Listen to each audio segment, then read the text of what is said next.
Skill sheet again will be to extricate a victim from a motor vehicle. More specifically, the standard is going to be 6-4.1C, which is going to be to set up and operate a hydraulic rescue shears or cutters. Performance outcome: the candidate wearing full protective clothing and eye protection shall demonstrate the proper setup and use of hydraulic rescue shears or cutters.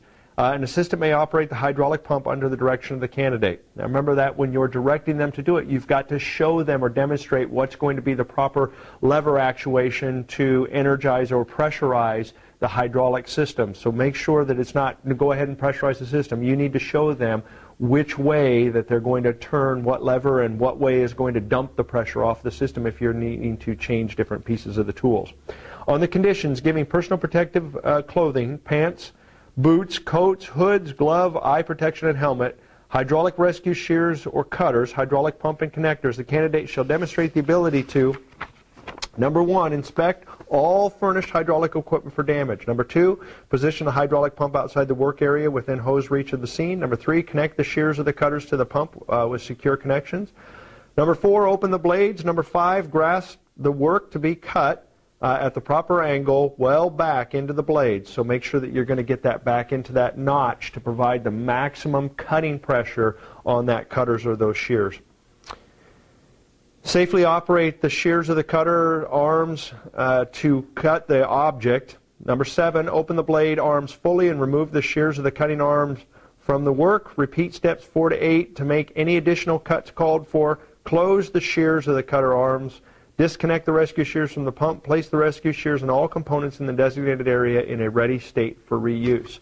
Remember, know those tools, and it should be testing over tools that you are fairly familiar with, but maximize the cutting ability of those tools. So not out of the tips if we can help it. Make sure that we get it down into the meat portion of those cutters or those shears to take full use and full effect of the cutting strength of that tool.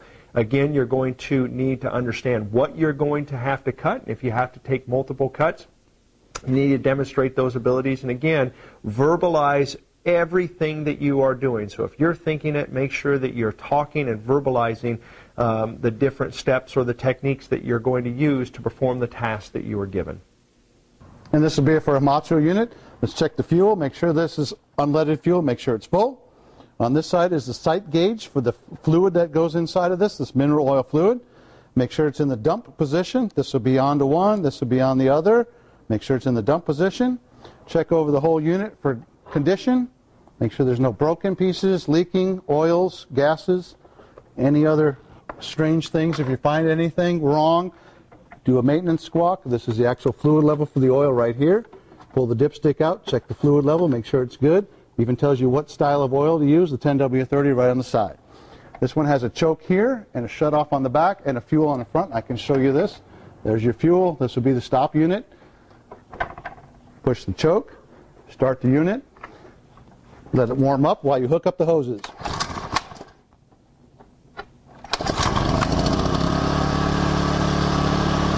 As you can see, I've already hooked up the hoses. We have 2 different color hoses, red and blue, so that you can say red or blue on the power unit.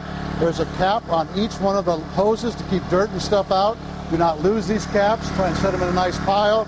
These are all twist and pull locks, just like the Hurst tool unit. Unroll the hose all the way out. For display purposes, I have not rolled them all out so that you can see them. Always extend your hoses all the way out before you use them because you don't know how far you're going to have to go. We have the big old cutters here and the spreaders here. Both the maintenance operation will be the same for either one of the units. We're going to try to use the cutters first, so we're going to put this to the red. So the power is now going to the red unit. Simply run it open with a dead man switch. If I let go, it shuts itself off. Close it. Let go of it, it shuts itself off. When you store these tools, always have them close at the tip, but not real tight. That's close enough. And we also inspect this tool. Make sure the nut is tight. Make sure there's no fluid leaking once you've got fluid going to it. Turn the unit over and inspect the back of the unit to make sure that all the pins are in, all the screws are tight, and there is no fluid. So to go all the way open, turn the fluid on, all the way open. So that's full operation. You can see we have a little bit of damage on our cutters right here. That's not enough to take them out of service, just make a mental note. close them all the way down. Just make sure they bypass each other. We'll continue. And that's the bypass, and it stops. We don't want to store it that way because we could break those two tips off if we were to drop the tool in the storage unit. So we want to open those back up so they're protecting each other like that. Go to the dump position, come back over to the Halmatra unit, dump the pressure, push and hold the stop button, then inspect the rest of the unit to make sure that there's no leaking or broken parts or pieces that you see. When you take the hoses off, inspect all the springs, any chafing, install the caps, and then check the fluid level one more time so that it's ready in service. If you have any problems, write a squawk or send it to your maintenance manager.